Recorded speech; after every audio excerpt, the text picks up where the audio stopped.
Welcome to the Airbnb Roadmap, the podcast designed to navigate you through the entire journey of short-term rental success.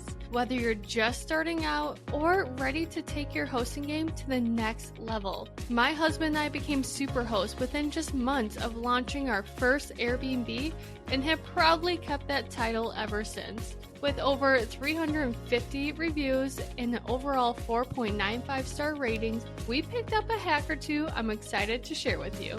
In each episode, I break down the strategies, insights, and industry secrets that set profitable short-term rentals apart. From choosing the right property, understanding local regulations, and obtaining your listing to go beyond just the basics. I'm here to share everything you need to succeed. So if you're ready to map out your path to Airbnb success and unlock the full potential of short-term rentals, join me on the Airbnb Roadmap. Your journey starts here. Hey, I'm Brittany Wenninger from Porch Realty, powered by Real Broker LLC, and welcome back to another episode of the Airbnb Roadmap podcast. And I will admit, this is round 2 for recording because round 1, aka the original podcast episode, well, there was no volume, and here we are. Take 2, but hey, it's all good because now I know what I want to say. And the last episode, I will admit, I was rambling a lot. But for this podcast episode, it's not going to be like, hey, these are the softwares that we are using, and these are the strategies, and this is how we got to point A to point B.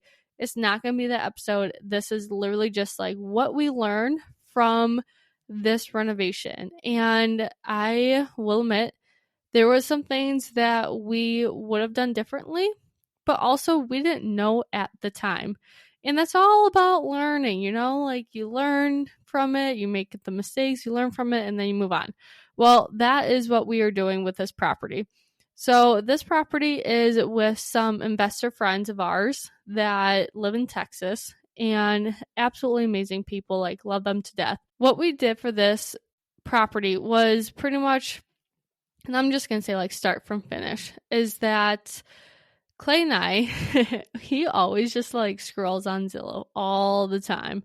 And he's literally more addicted to Zillow than he is to like Facebook or Instagram.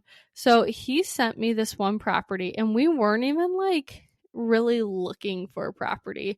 We just had baby Melanie and kind of like getting into like the nice groove of things with that. And then all of a sudden, Clay sends me this amazing property. And I was like, oh shit, here we go again. So we contacted our buddies to see if they want to go in with us because, truth be told, our debt to income ratio is like maxed out now. So they helped us out. We pretty much did a whole partnership with that. And when I was doing my research for this property, I was like, golly, like something seems familiar. And my handyman in that town, he said that he had his own Airbnb, and it's pretty much above a garage. And I was like, wow, like that's bizarre and really cool. So when this property came up, it's a primary house with a detached garage and an in-law suite above the garage. I was like, how cool would that be to have 2 of those properties like in the same township? And then I did some more research. That was my handyman's house. He was selling it because he had another adventure to go to, but I was like, come on, like what are the odds?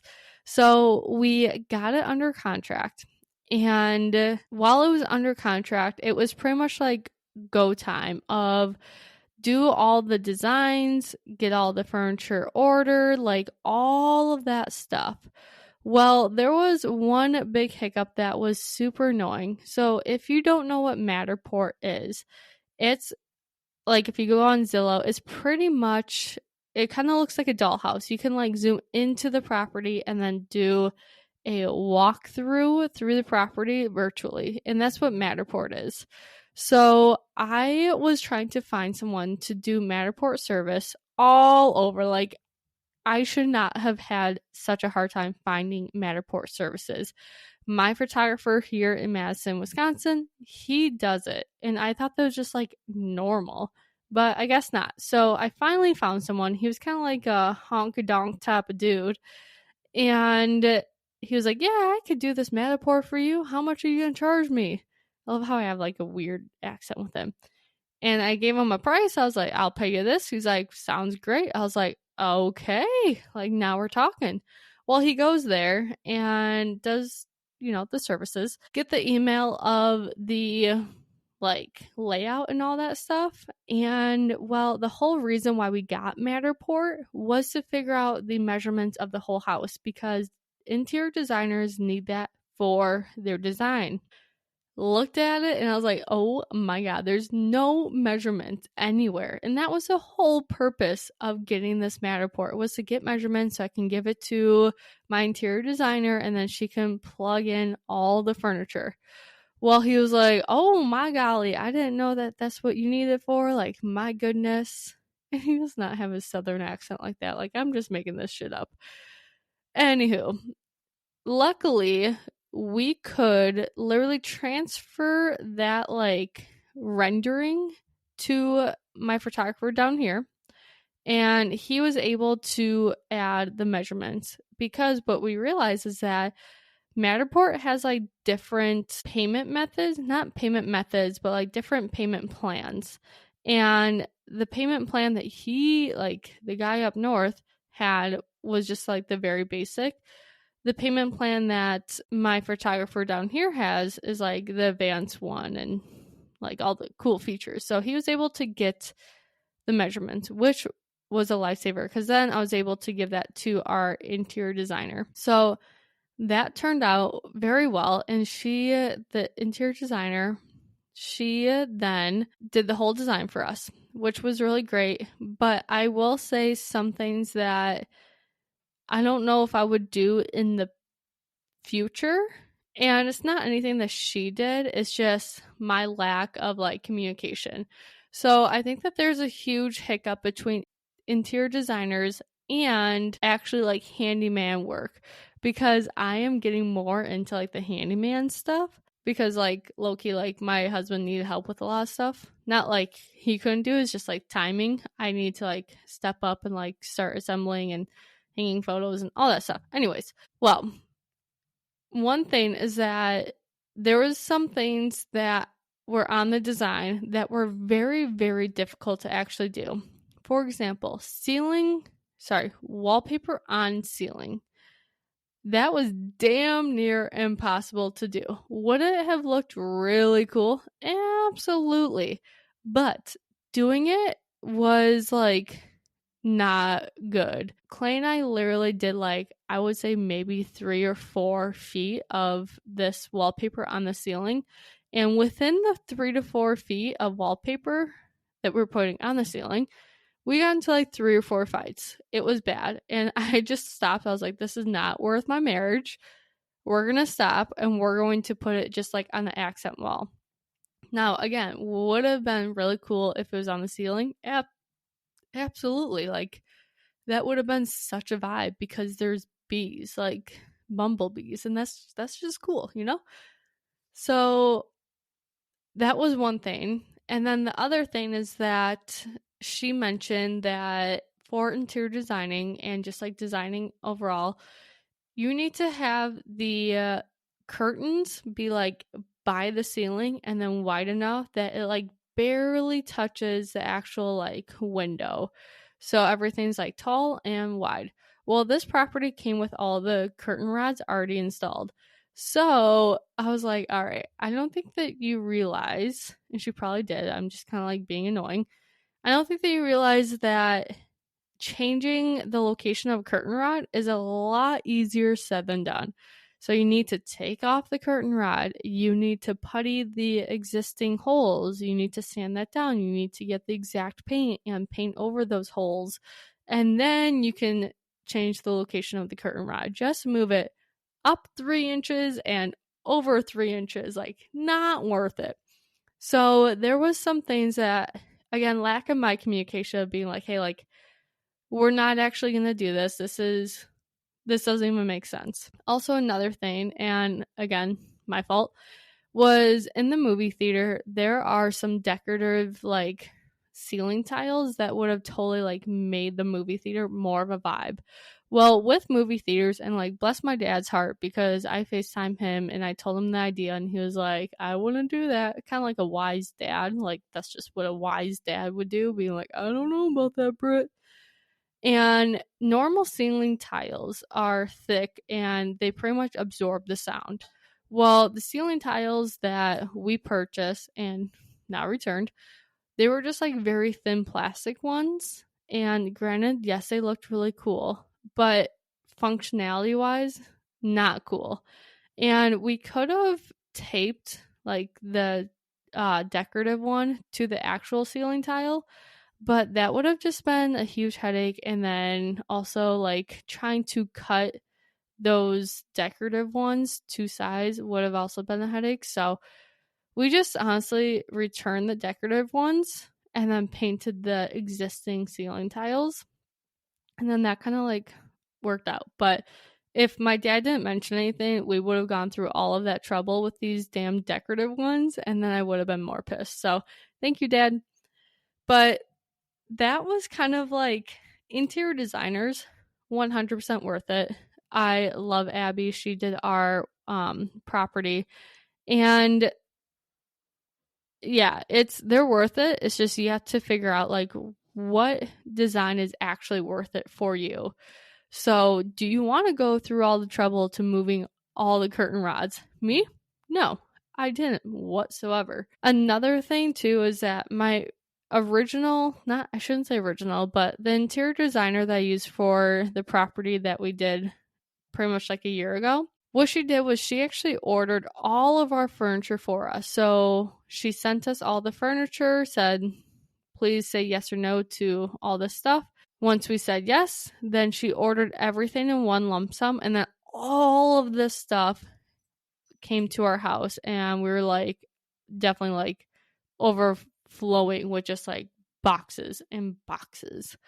Well, this interior designer that I used this time, she did actually the opposite. She gave us all of the furniture, like the links and all that stuff, and she said, you order it when you are ready, and then yeah, you just order it and then everything will be shipped to your house. Pros and cons for that though. And there's pros and cons for like both sides. So you kind of have to like figure out like what is actually worth it for you. But ordering it yourself, the pro is that you could get some crazy good deals online, especially if you have like one of those Chrome extensions that pretty much like plug in coupons for you at checkout. I saved thousands of dollars by doing that, which is great. The con, though, is that I had a big fancy spreadsheet and I said when I ordered it and then if it's being shipped and when it got delivered. When you have a house full of furniture being delivered to your actual house, it gets very overwhelming. And at first I was really disciplined about it. And then after a while, like I think the day that we got literally like 16 packages, I just said, oh, I know it's going to the property. I'm just going to open it up there and then see what we have. Well, then it kind of got lazy and I realized that some of the things I didn't order. So one of the bedrooms currently only has one lamp on like the nightstand. And when I went back to Amazon to get the second lamp, because I thought it came with two lamps. My bad.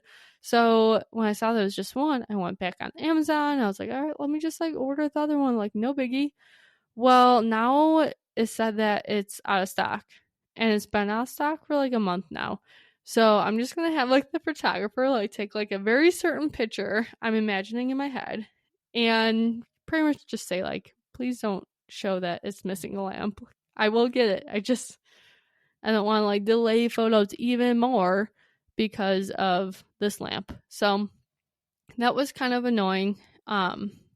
Just because like everything was just not, I don't want to say not organized, but it's just like I was responsible for ordering everything and I definitely was taking my time with some stuff, especially with, I didn't know that some of the items that she picked out had like a 6-week shipping. So I needed to order it like right when she told me to order it.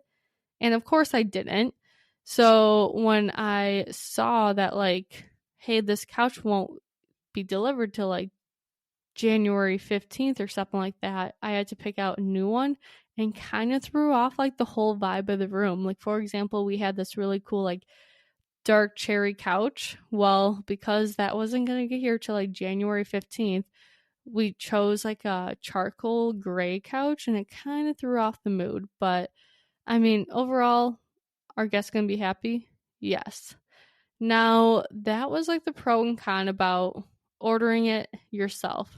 Now, the pro and con with having someone else order it is, one, you don't get those crazy good discounts that you can just do or find online yourself.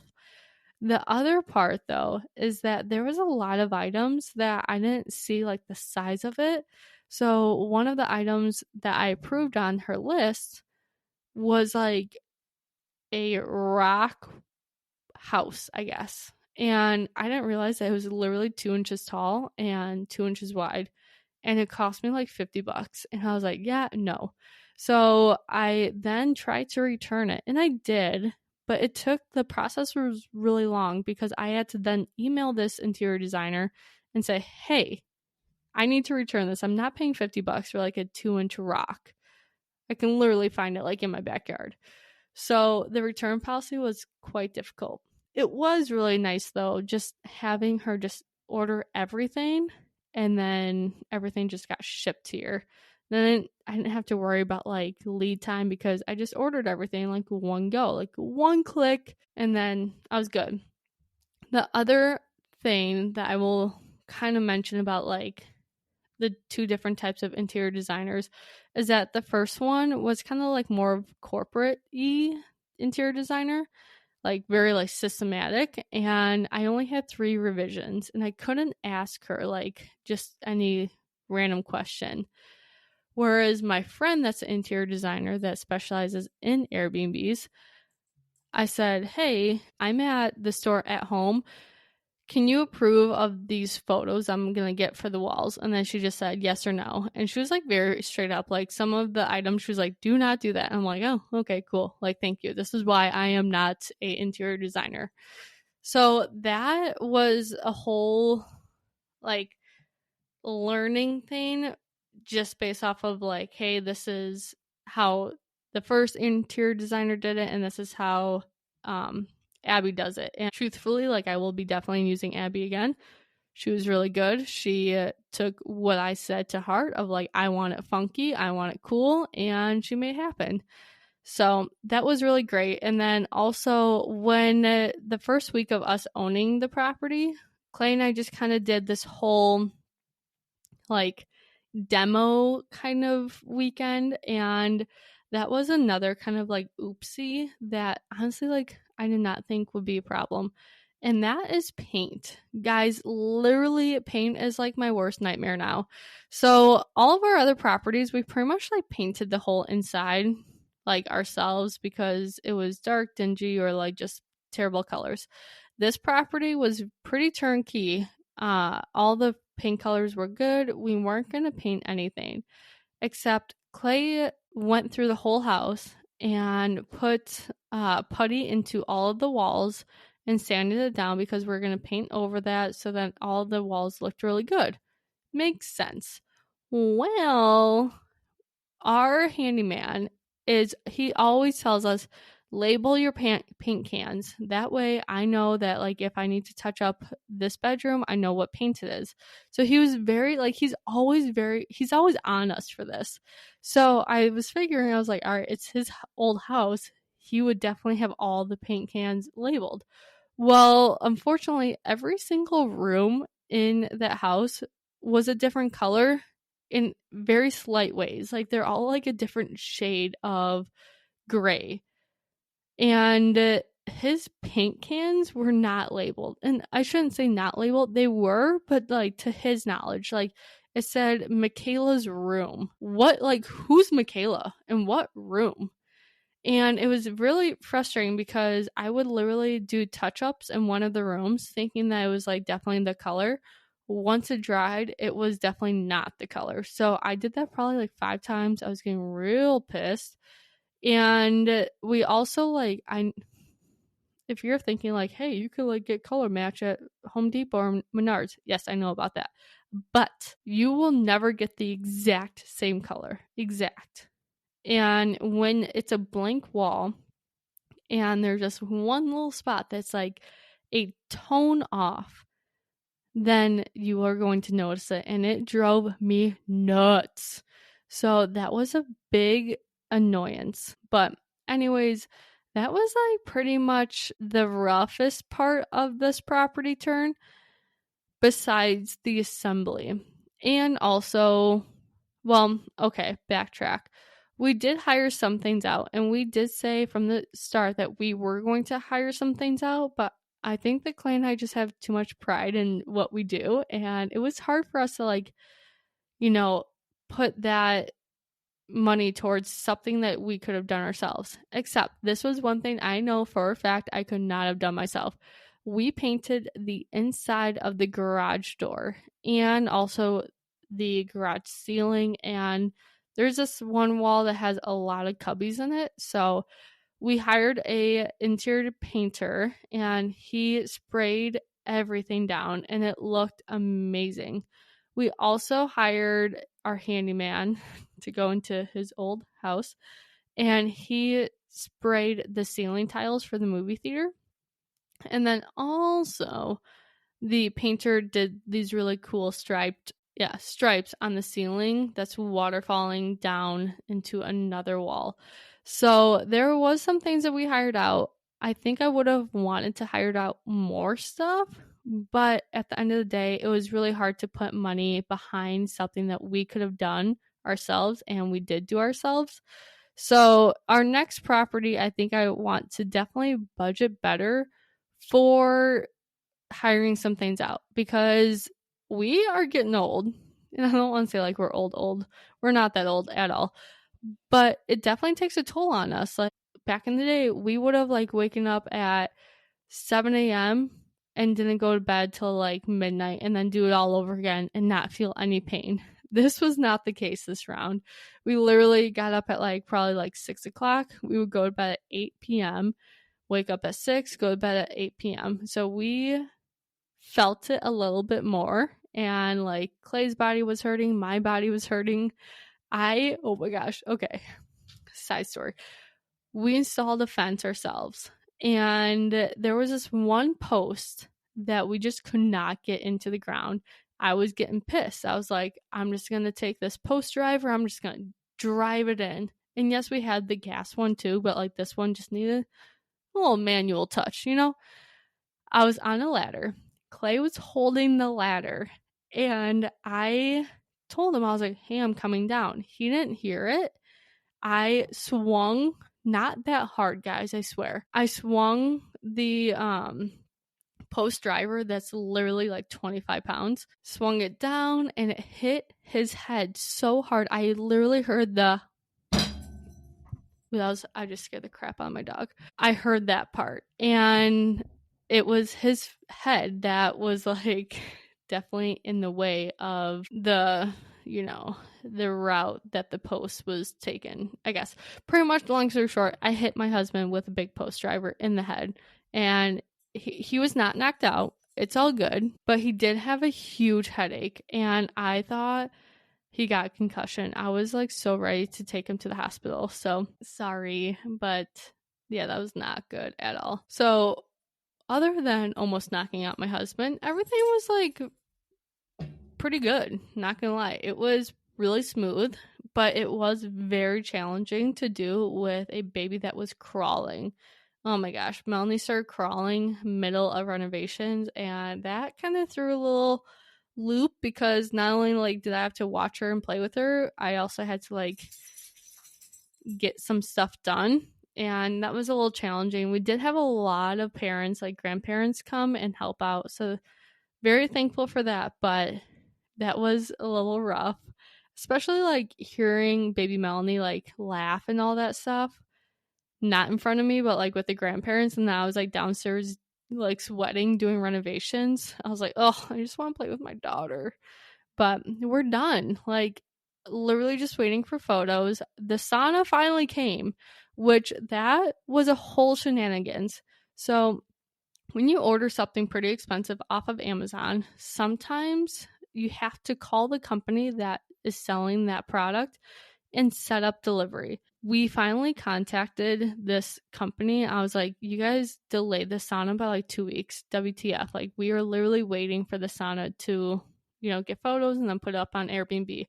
They were literally like, oh, you should have just called and then scheduled the delivery. That's what we've been waiting for, is for you to call us to schedule the delivery. And I'm like, how was I supposed to know this? How? And the frustrating thing is, we ordered that literally like 2 months ago. If I would have known that I had to just call, we could have gotten it right away, because it was in Chicago. Chicago is literally 3 hours away. I was like, oh my golly, that was so frustrating. But we finally got the sauna. It looks really good. It's running really good. And now we just need photos, and then we are rocking and rolling. So I learned a lot from this renovation, but also it was definitely one of our easier ones, but also kind of hard in a different way. Like, wasn't as much renovations, and it did just take us like 2.5 months to do. But having a baby really threw a wrench into things of like, oh, gotta go up to the property, renovate this time. And yeah, it was a lot in that sense. So I cannot wait to show you what we did. We have a movie theater. We converted both the garages into a cool environment. One is a wellness theme. The other one is a game theme. We have a really cool backyard, which honestly, like, it's winter time, so the backyard is not going to be having photos because it's just snow, and we don't have any of the patio furniture out because we don't want to ruin it. So yeah, we have a cool backyard though. And then we just have some really cool bedrooms too. So can't wait to show you. And another kind of shout out / announcement is our website. Our website is up and running. It is gorgeous. It's a whole revamp. The marketing team did an amazing job. And if you are someone that would love to take a really cheap course on pretty much all the things I'm teaching you and have everything in one place, we have a crazy early bird discount. I can give it to you. It's not in the show notes. Just reach out and I'll give that to you. And that's like the early bird access to what is happening in January for the launch party. So that's super exciting. It's all because we just did a crazy brand revamp and it looks absolutely amazing. Also, if you are wanting a Airbnb resort that is literally already like turnkey, the brand is recognized and just very successful, the seller is just on to a whole new adventure. It's not like that, the resort / retreat's doing best. Literally, he just wants like a fresh start somewhere. I have a property for you. Reach out. It's in La Crosse, Wisconsin. It's absolutely gorgeous, and you will literally just be successful right off the gate. So let me know if you're interested. And till then, I guess I will see you next week's podcast episode. Again, sorry I was late for this one. I blame it on technology. Thanks for joining me on the Airbnb Roadmap. If you're loving these episodes and want to keep the conversation going, be sure to subscribe, leave a review, and share this podcast with someone who's ready to dive into the world of short-term rentals. Got a question or topic you would love to hear about? Reach out. This podcast is all about learning and growing together. And don't forget to follow me on Instagram, the Airbnb Roadmap Podcast, for more tips, tricks, and behind-the-scene insights. Until next time, here's to turning your short-term rental dreams into thriving realities. I'll see you back here soon.